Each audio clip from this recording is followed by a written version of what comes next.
it's not even personal. We don't have to like hate on anybody. We don't have to do a Luigi and like kill CEOs or whatever. This is the system we all built.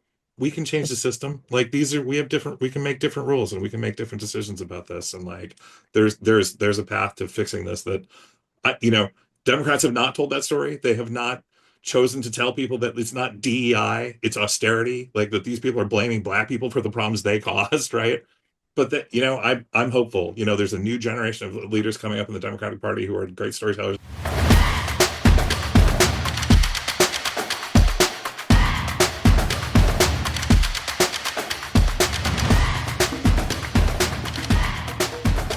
Hello, friends, and thank you for joining us on Charting the Way Forward, where we deliver research-informed strategy and intelligence from across the Democratic coalition. This podcast is produced by Way to Win, where we aim to upend politics as usual. I'm your host, Kerry Eleveld, and today I am joined by Tory Gavito, president and co-founder of Way to Win. Kristian Ramos, advisor to Way to Win and all-around Latino vote guru. And Dan Ancona, also an advisor and consultant with Way to Win, partner of co-founder Jennifer Ancona. And I do research, ads, strategy, writing, whatever's needed done. right in the script, right? In the script, I called Dan a research dude, but he chose to skip that. So I forgot. Research dude. Anyway, all right, we've got some cuteness happening on YouTube. Kristian The YouTube watchers. All around Yeah. Latino electorate guru, but he also's got little kiddos. He's got two little kiddos that just are cute as can be. That's So great. hi to you. Okay, Yeah. thank you. We're not cutting this out. It's Yeah, happening. that is so weird. Yeah. Bye. We pay for this. We pay extra to have cute things happen so that people will watch our YouTube. Anyway, all right, folks, we are a little over 2 weeks into Trump's tyranny, and we've got a lot to get to today in terms of how Democrats, who are maybe just starting to show some signs of life, should move forward. Okay, I say maybe. There's definitely an asterisk there. But before we get into the meat of that discussion, Way to Win just launched a new campaign over the weekend called $19 million for 19 million. And it's all centered around the 19 million Biden 2020 voters who chose to sit out the 2024 election. We moved with urgency on getting this, on sort of launching this campaign so that we could start to like dig into who those 19 million voters are and why they chose to stay home. But I wanted to give Tory a chance to give a basic overview of the campaign and what motivated her to get moving on it, pretty quickly, like more quickly than we might normally move on something. Let me start by saying, I think we should always embrace a little bit of joyful chaos. And so seeing the kiddos actually does my heart a lot of good. Um, I think everybody listening to this, and certainly the people on our team and the people that are part of our donor network, feel like we are beyond politics as usual, given the pace at which the Republicans are dismantling our government. And there is a normal way of going about business after you win or lose elections. And the first is to analyze why you thought you won or lost. And the second is to get into a round of debates about what and where and why. And that's what Way to Win embarked on after this election. We started a set of research projects that include polling and also data file reviews to the extent that they're available when they become available by the secretaries of states and the battlegrounds. Like, we want to read data. We want to win. We want to know which elements of the Democratic base swung to Republicans. We want to know which elements stayed home. We want to know because we want to construct campaigns in 2026 that win. And it was clear to me in this last week that the time period that Democratic operatives typically take to do the big analysis and get into debates with each other about the path forward is truncated.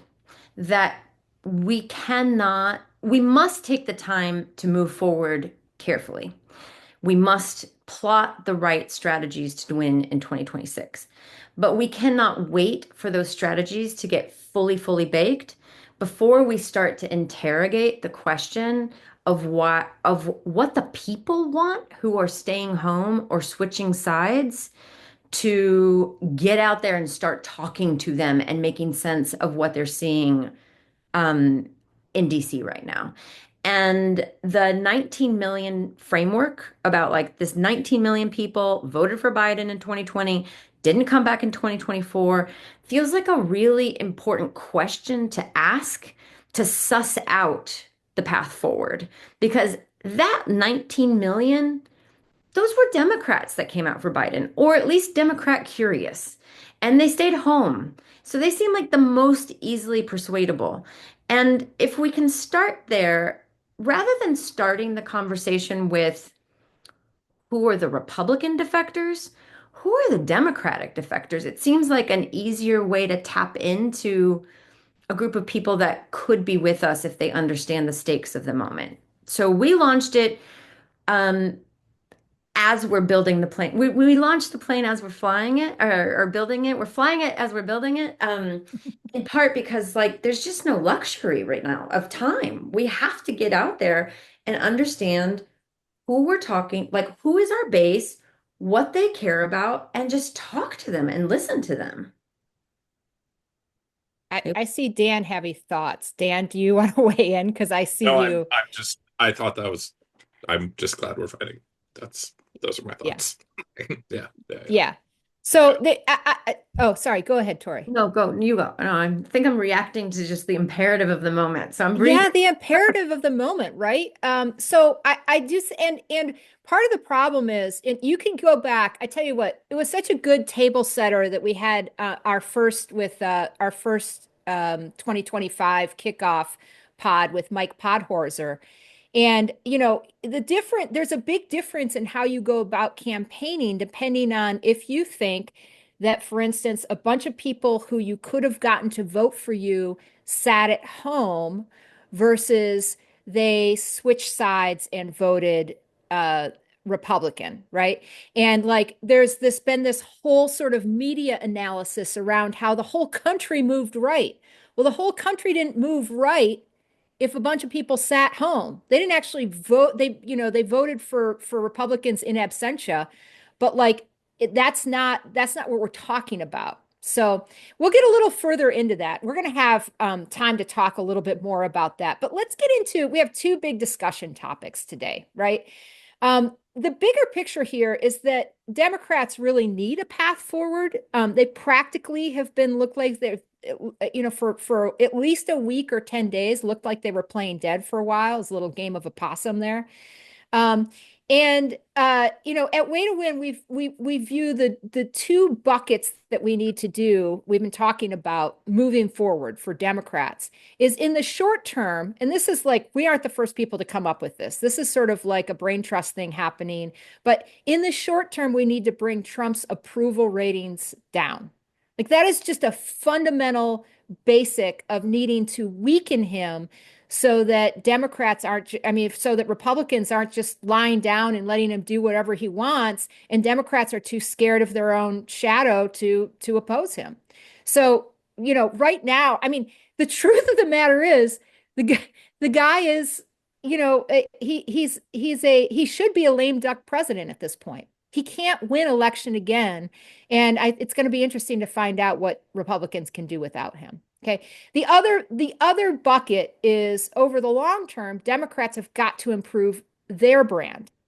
And we think that at least in part includes finding a core economic message that goes beyond kitchen table issues, but in part of it also includes finding meaningful ways to empower the working class and working class voters so that they can take a more active role in shaping their futures.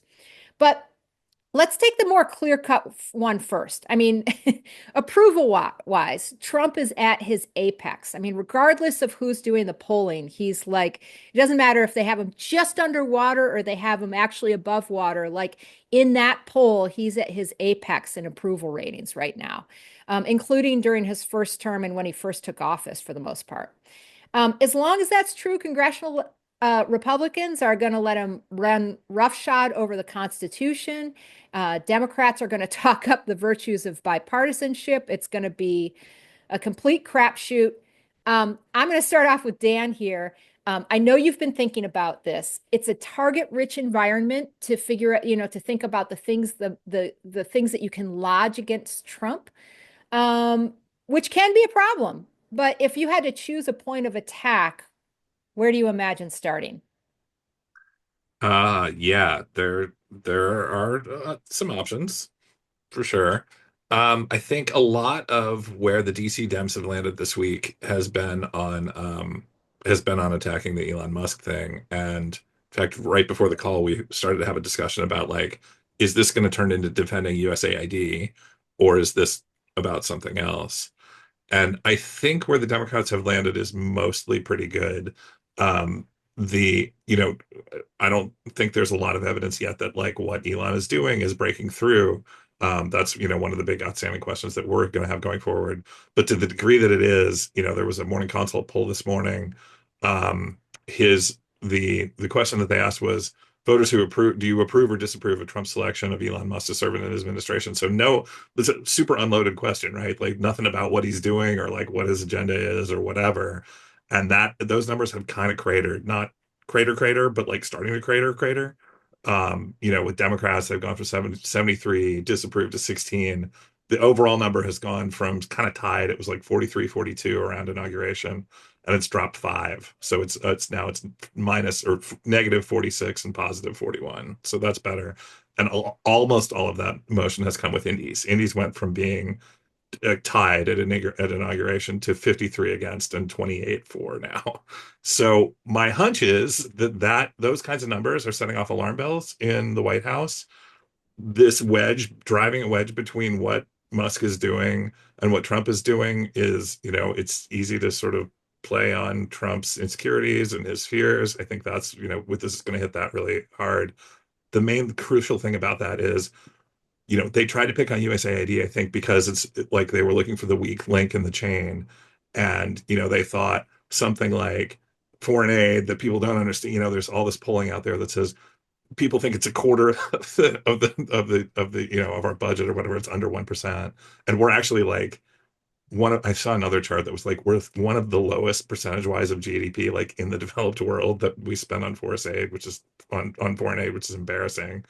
Um, but they attacked what looked like a weak link, and even that because people luckily with the people pushing them, the Dems started to connect the dots on the constitutional implications of this, which are severe and terrifying, and what he was doing. Just the fact that he's hacking around in these like treasury payment system, that's like a third of the US economy gets paid through the system, right? Like this, it's a gargantuan, like absurd amount of money. Didn't So luckily that didn't was he? enough to overcome the like inertia that Dems had about thinking Elon was popular or whatever. So things are Doesn't sort of like that. That to me feels like overwhelmingly the right thing. And I think Dems kind of made the right call, and I feel pretty good about where things are headed there. doesn't didn't Elon gain access to everybody's social security number? I mean, it's crazy. It's like it's such a lawless takeover. But anyway, I don't want to Yeah. get lost on that, but I just wanted to like reemphasize, Yeah. And like So credit to like Wired magazine for doing like amazing reporting on this and like digging into this and doing the having the technical chops to like go in and like really really dig into this and see what's going on. Kristian, you had sort of potentially a different point of view on on choosing USAID so everyone should know that Democrats had like a big rally. There was a big rally against the takeover at the United States. Uh, let's see. Sorry. So Agency of International Development. Agency is what I was looking for. Agency of International Development. And it was probably the biggest rally that we've seen so far, that was like anti-Trump, anti-White House, whatever, with Democrats there. Jamie Raskin, Congressman Jamie Raskin had kind of a moment. So there was real energy at that rally. I was just glad to see people alive again. But like, what, Christian, you. So I think there's some practical issues that Democrats are grappling with here, right? And the big one is we have no levers of power. We have no oversight and subpoena powers currently within Congress. So there are things that we can be more aggressive on, certainly on our rhetoric, right? There are things that we can say, but I think the problem then becomes there are three big things within that people are grappling with. We don't want to overpromise on action when there is none that will actually limit the scope of what's happening. That's certainly what leadership is thinking, right? And that goes into our second thing here that I think people are dealing with in the Senate and the House leadership, right? I've worked in Senate leadership. I've worked for a caucus in the House. Everybody wants to protect their frontline members. Everyone wants to protect their ability to get elected in a purple state. And so those are those considerations, right? When do we throw down the gauntlet and actually be able to do something here to limit the scope of what's happening, balanced with I want to protect my local electeds that we need, is particularly in the House. And then, it takes time to get organized around this stuff. Again, having worked in Senate leadership in a much simpler time, it takes time to get everybody to sort of agree, this is the lane, this is the other lane, this is what we're going to do. And then I think the third thing, and this is something that is particularly tricky for people right now, people wanted change in this last election. And I don't think that most people realize what USAID does or how important it is to our geopolitical stance in the world and how that affects their day-to-day lives. There is a lag in like taking the time to like tell that story and explain to voters why they should care. And again, going back to my experience in the Senate, if I didn't get calls on something, people don't care. If you're in Congress, they're responsive to their constituents, and if your constituents aren't lighting up your phone about it, then you're not going to be responsive to it. And so I think again, it just takes time to tell that story and the nuance that it needs to be told, and then with the immediacy that it needs to be told. But saying that it's a constitutional crisis or saying that our democracy is at stake, our voters, I'm not sure really care We about. had a referendum on that, didn't we? It was like Yeah, they don't. Yeah. Kamala ran on let's save this democracy and lost. So like it's not resonating. I mean, that's where my mind has gone this week is it's like I hope that everyone that works in politics does something outside of politics to stay grounded in what like people outside the Beltway do every single day. And when I've been around humans, my fellow citizens in Texas, I can tell you no, They don't care. They don't no care. one is, no one knows. No one knows, don't- no one understands, no one cares. And so there was some data that Dan pulled up for me. And Dan, I hope I'm getting this right, but I asked my team today, I was like, do we have a sense? Like, I get so many questions about how are people making sense of the world? Like, where are they going for their news sources? What news should we be like trying to influence to? And the reality is, I think most people aren't. And so then it's They like, should listen to us. I know. Well, if you're on Boost, I'm getting this. Yeah. Follow But and like, subscribe. yeah, We got you. Dan pulled some data that he saw out of Wisconsin that said, is this right, Dan? You said 1% of people polled get news from like left-leaning sources. 15% get That was left only. Okay. left only. Okay, Right, fine. right. But 1%. You only read Mother Jones. Okay, 1% of people are reading Mother Jones or know who Amy Goodman is. Okay, I got that, right? 15% are getting information from right-only sources. 15 versus 1. And then a whopping 39% are avoiders. And so then it's like what I'm noticing about what's percolating then is the simplest thing that just cuts through. So like when I ask people about, have you heard about Musk? Or have you heard about this like USAID thing? They're like, Wait, isn't that because like there's something about condoms? Like that's the best they can come up with because it's like that's the most salient thing that's rising to the top. Okay, And let's and, just, and can I we, will to go back, but it ties back, Carrie, to your original question to me at the top of the call, yeah, which is like, why are we moving quickly on this 19 for yeah. 19? If we can at least talk to 19 million people about why this is important, if we can at least start making sense of it, then we're cutting through. I just want to clarify just a quick moment to not to cut you off, but to clarify the condom thing because that was a fallacy that they lodged, right? That's right. Those are right. That's a right-wing fallacy that I think Trump and Musk lodged that USAID was giving, I don't know, We don't have to thousands of repeat it. It's all not real. thousands of condoms out. Right. I shouldn't even repeat it, but like Yeah. that's where that comes Hamas. from, right? It's Condoms were yeah. specifically for All Hamas. right. That's the point. Yes. Like 15% of people are hearing a lie and they're all talking about it. And then some of the 39 hear something about it. But if only 1% is talking about the truth, it's not going to break up to that Right. 39 that's avoiding. So when I first came to DC and I started working in the advocacy spaces and on the Hill, I felt like an idiot because I didn't know what any of these acronyms were. I didn't know what any of these like very highly technical policy terms were for a long time. And then I bought a house in the suburbs and I had a kid and I started interacting with like people who don't do this all day. And I realized no one knows what the fuck these acronyms are. No one knows what PEPFAR, USAID is, but they love condoms. They love anything that's salacious. They love these things that are very sticky and easy to understand. And I just feel like Sticky, I think, is the wrong word, but sorry, that's All Listen, right, Martha, edit, on this one, Carrie. edit. says the lesbian of the crew. Okay. Sorry. It's easy to understand is really where I was going with that. And then the other point I wanted to make here is the other thing I realized when I came to the suburbs and had kids, and I'm the Uber driver now, and I spend all of my times going from whatever is like I can't follow everything. I can't follow all the stuff that's going on. And I do this for a fucking living. And it's very hard to keep up with the Slacks and the Twitters and the Blue Skies and the threads and all this shit. It's a full-time job. And I can only imagine And somebody you work in comms.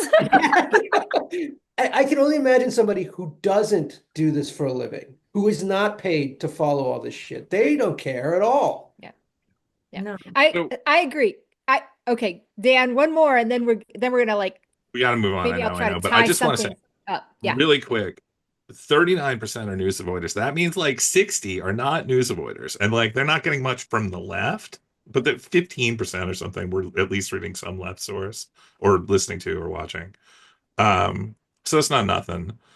And but 60% are like kind of plugged in. And that's why I think like, yes, people don't know about this stuff, but they also the Senate, the phones have been melting. Like this is like I've seen reports, call volume has been 40x or whatever. So it's true that like, Joe average, youth sports parent, right, isn't gonna know much about what's going on. But like they are getting a lot of calls even already. Like the resistance line moms are like kind of already fired up and like it's already starting to happen. And like there's been already like even already and even with people like I think really not knowing what to do at all, Indivisible starting to kill it. Like there's all kinds of stuff that's happening out there. And so that has been happening even now. And I think that's this is with attacking a thing that, like you said, Christian, nobody knows what this is or what it does, Yeah. right?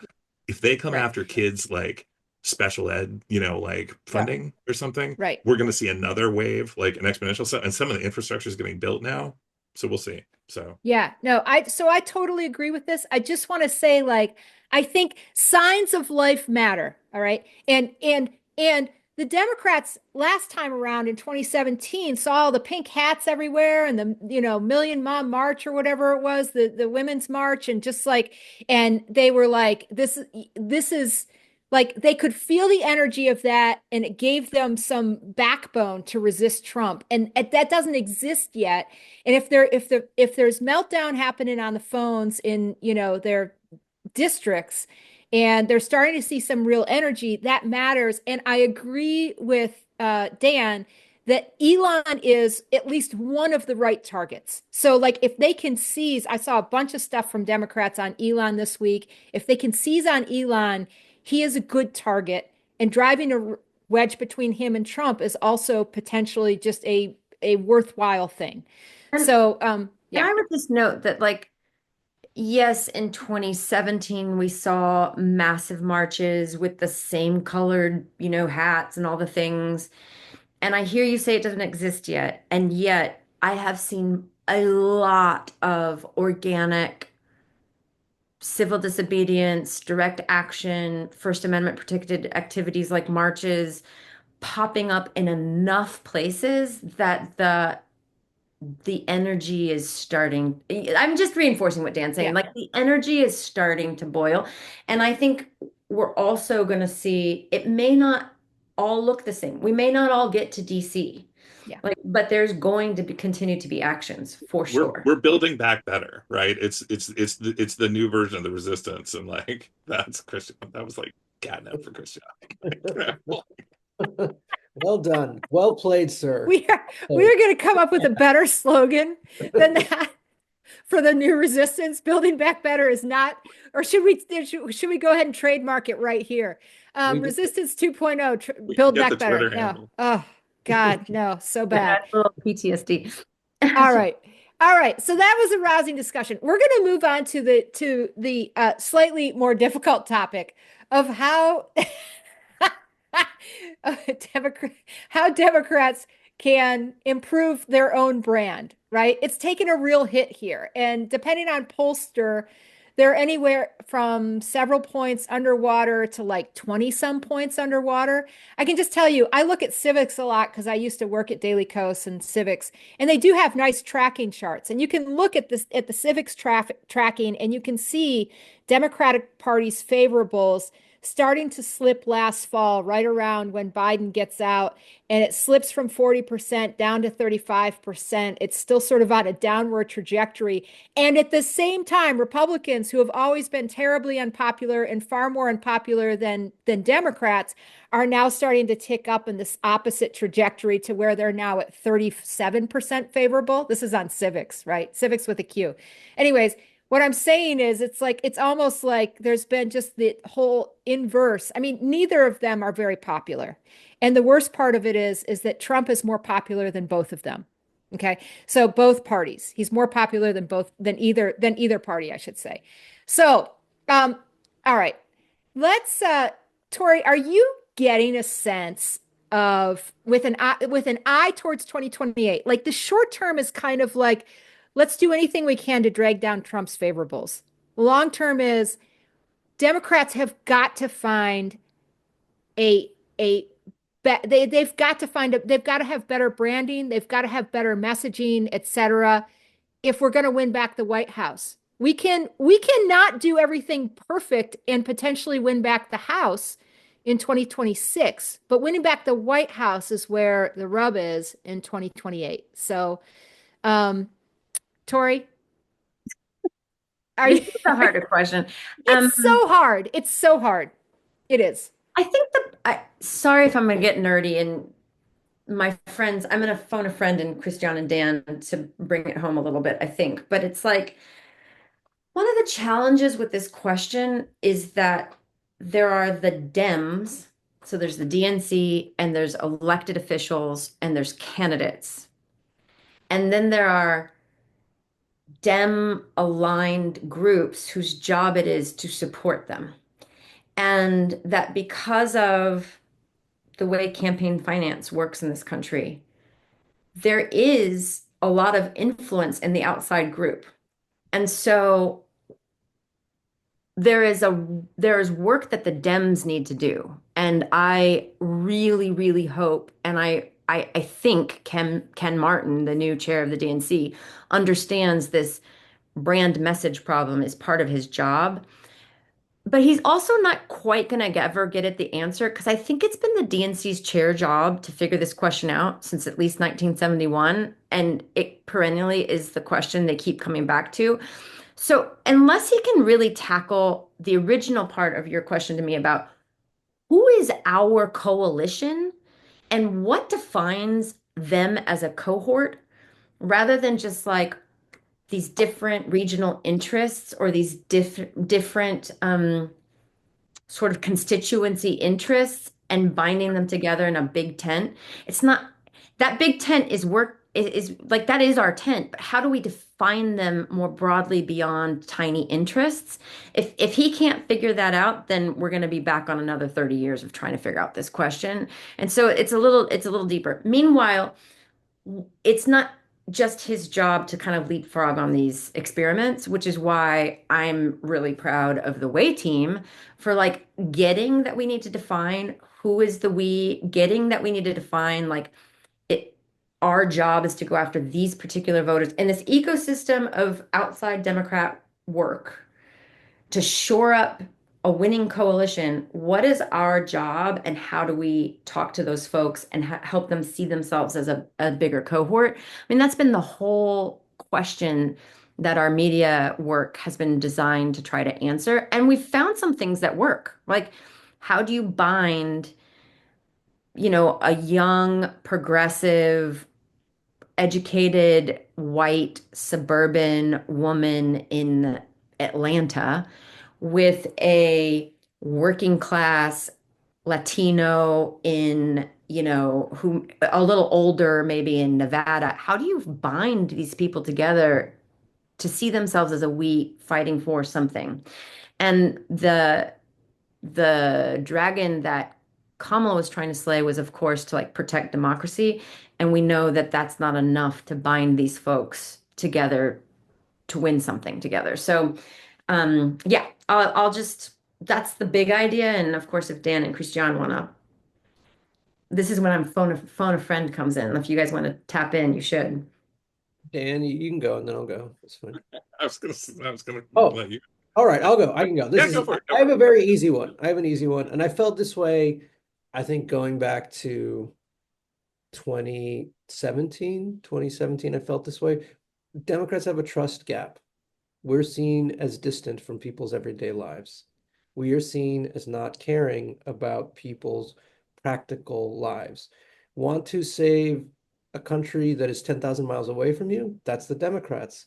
You want to help this marginalized group that's not you? That's the Democrats. You want to get your mortgage lowered? That's Republicans.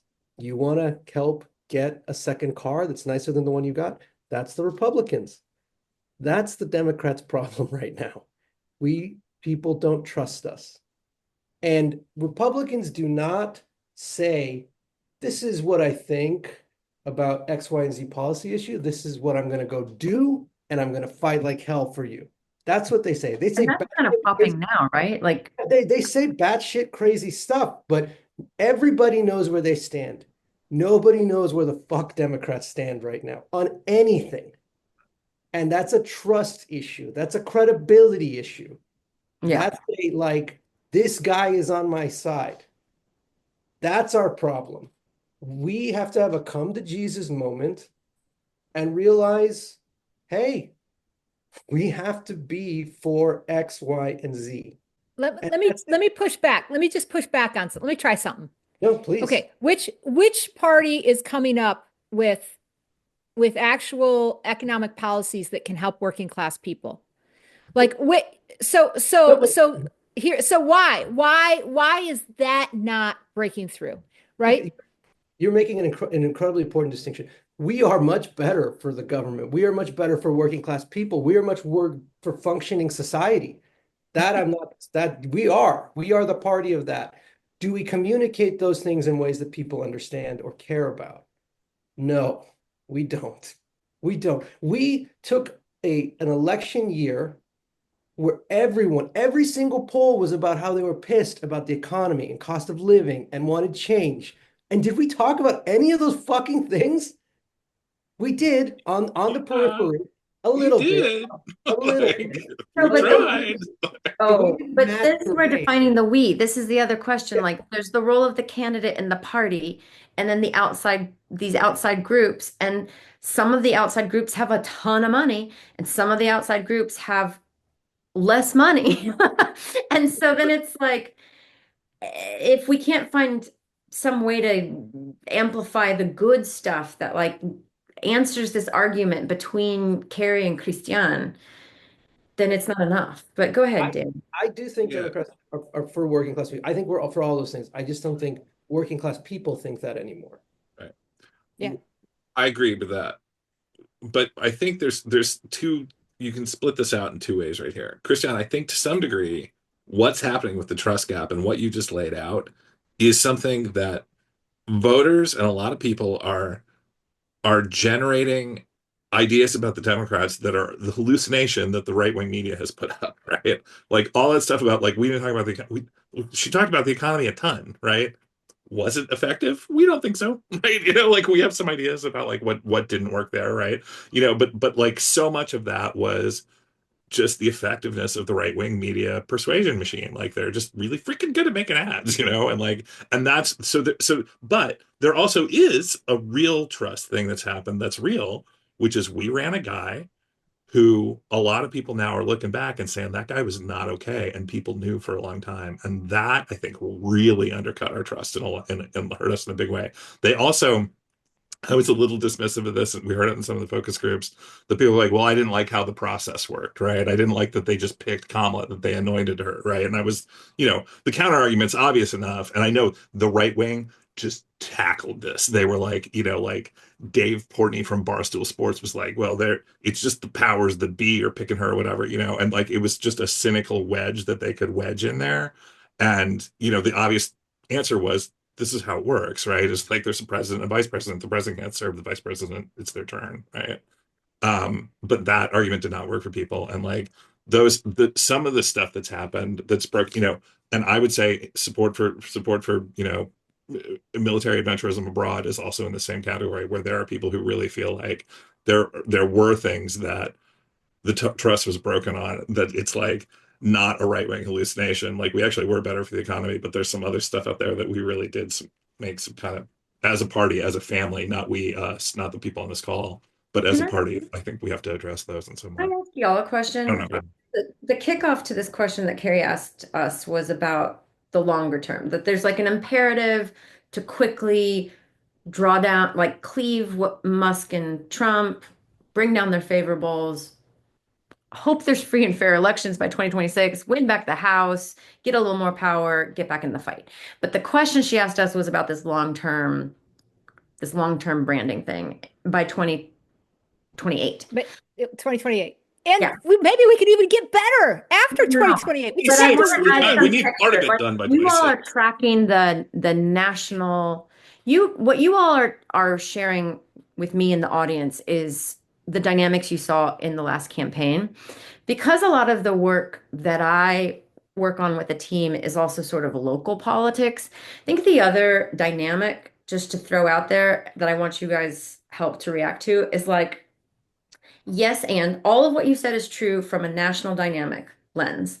Simultaneously, there were projects, I believe there were funded projects by the right to go into major cities, New York, San Francisco, Houston, places, Atlanta, like places where Chicago, places where Democrats have been attempting to model different kinds of leadership, progressive leadership, good governance, this sort of thing, and either go on and attack them through electoral means and defeat some of these leaders, these mayors, but certainly attack them using narrative instruments, to point out there was a 4 to 5 year campaign since COVID to point out how blue cities and blue states failed to respond appropriately. And that stuck in the imagination too. So, whereas there's like a credibility issue with the Democrats and federal government that you all have identified that they honed in on and like tore down, there's also these other Democrats that have been leading in different ways that they were also tearing down. And so we've got, I think there's actually 2 lanes of a project that we have to work on. There's the federal work and then the state work. But I know that was a long way to set up the question, but I'm curious what you guys think about that double dynamic. Well, I think part of what you're getting at, Tori, and I'll go back to 2017 because I think this is like one of the worst habits that Democrats have developed since that election. Everything became about Trump. Everything became about Trump, and he's doing this wrong and that wrong, and that's bad, and da da da da da. We never developed a like offensive message about what we stand for and who we are as a party and what we're doing with the American people. 100% agree. And that translated down to the local level, just like it did on the national level. And I think it's just this thing that we're still grappling with. At the top of the call, we were talking about the fact that, like, people are stuck on what to do.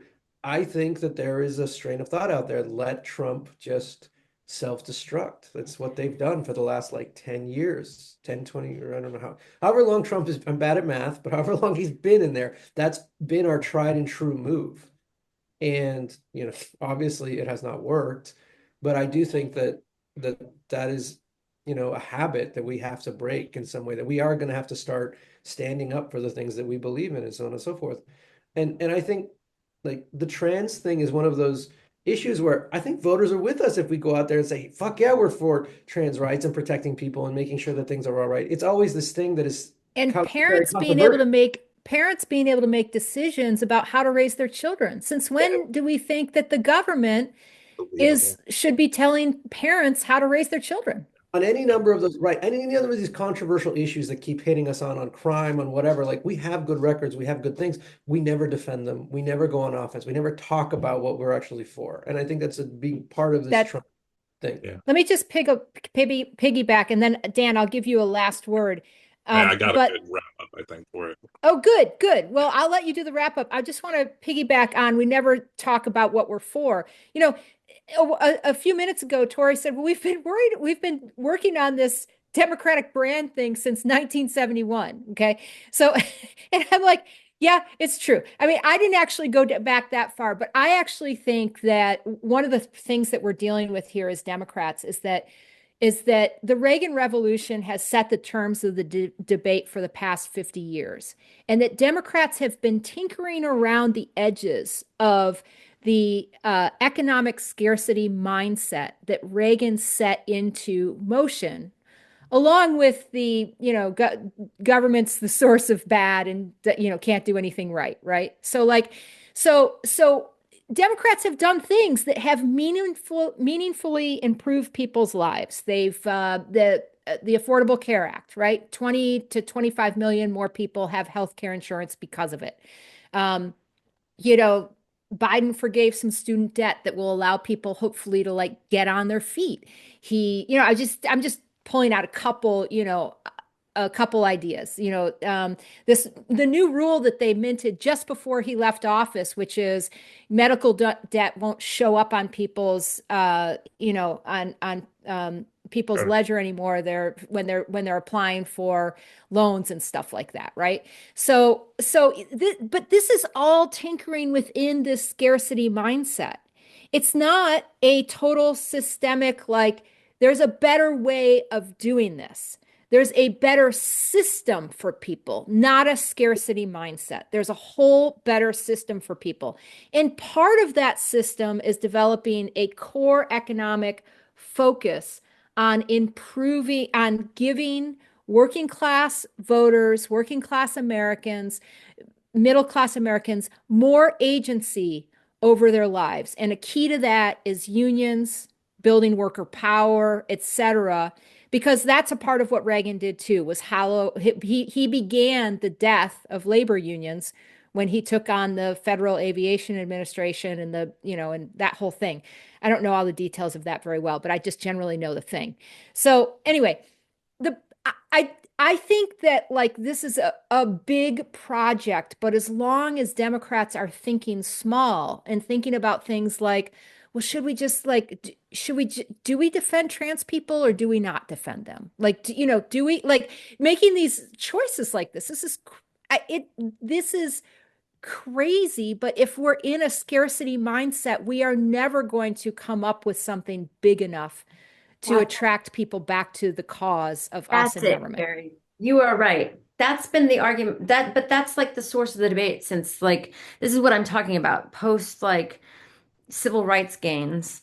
So then suddenly the Democrats have been in this constant little wheel of do we let this new group into our tent or do they make us feel uncomfortable? Do we let this new group into our tent or do they make us feel uncomfortable?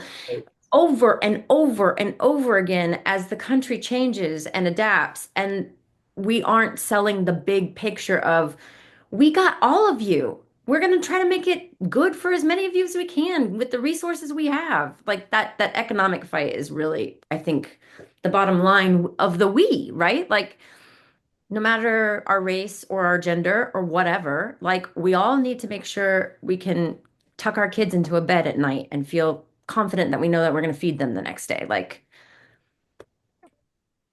Kristian, you had one. Dan, you're gonna wrap us up, but Kristian had one Reagan nugget for Yeah, us. so I read Reagan. What's the Reagan The Bridge, which is the Ron Perlstein book about Ronald Reagan.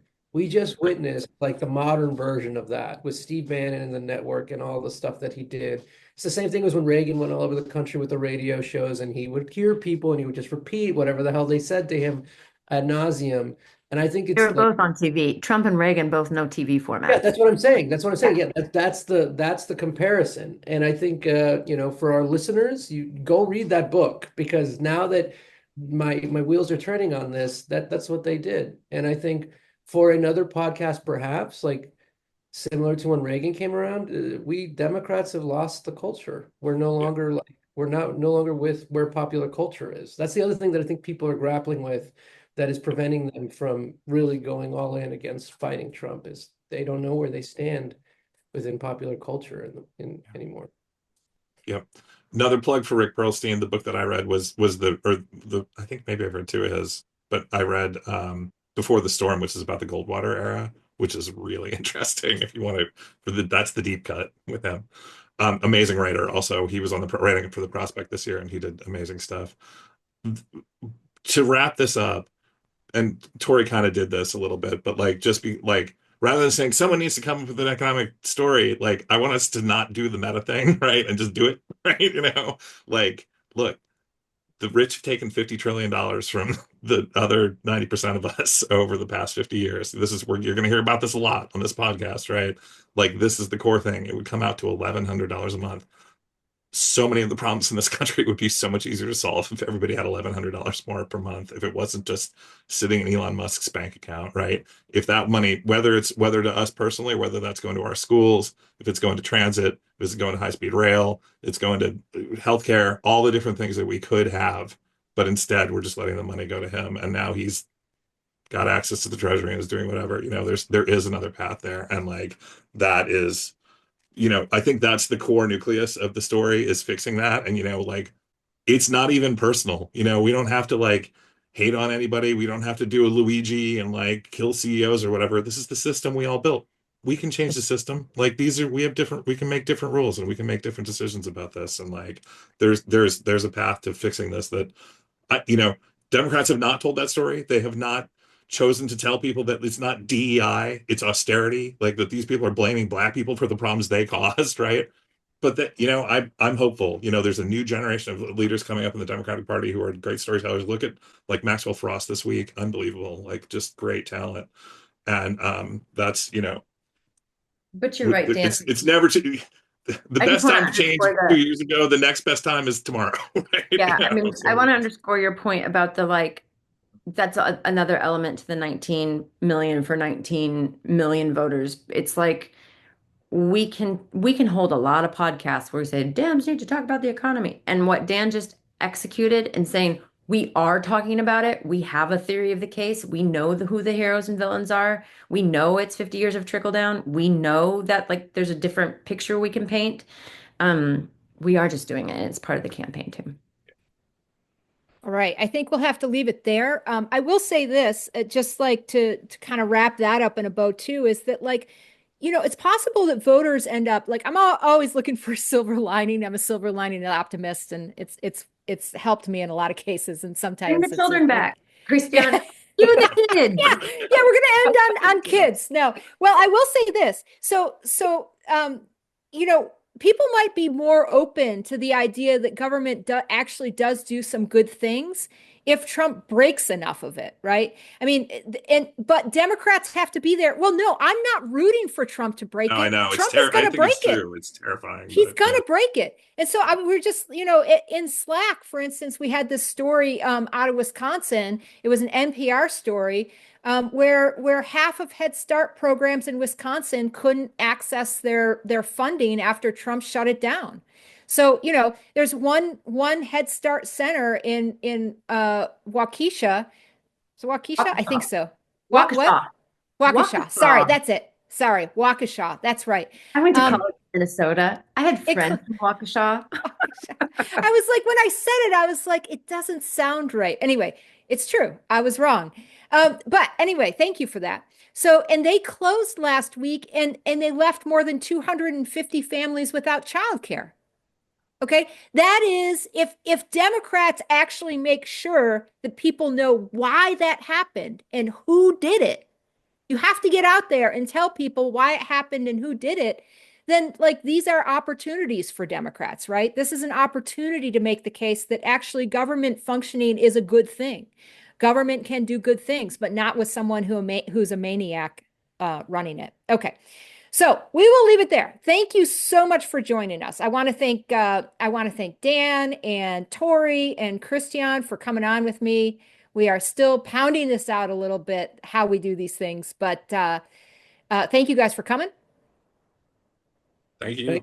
Thank you Okay. for hosting. Thank you for bringing Bye. us together. My outros are always so smooth. All right. And thanks to our listeners for joining us. We appreciate your dedication to staying engaged in the work of rebuilding our democracy. We have been and will keep encouraging you all to find ways to stay connected locally.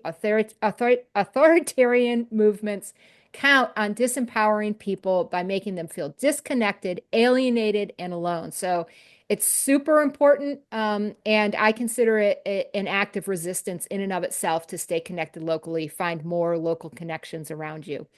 If you appreciate what we're doing here, please rate and review us, follow us, follow Way to Win on Blue Sky, our social media home. Join us there. Check out our Substack, which is also called Charting the Way Forward. We just put up a new Substack this week talking about some of the ideas that we discussed here today. And we are doing this weekly. We're trying to drop the episodes on Thursday. So goodbye for now, and we will see you next week.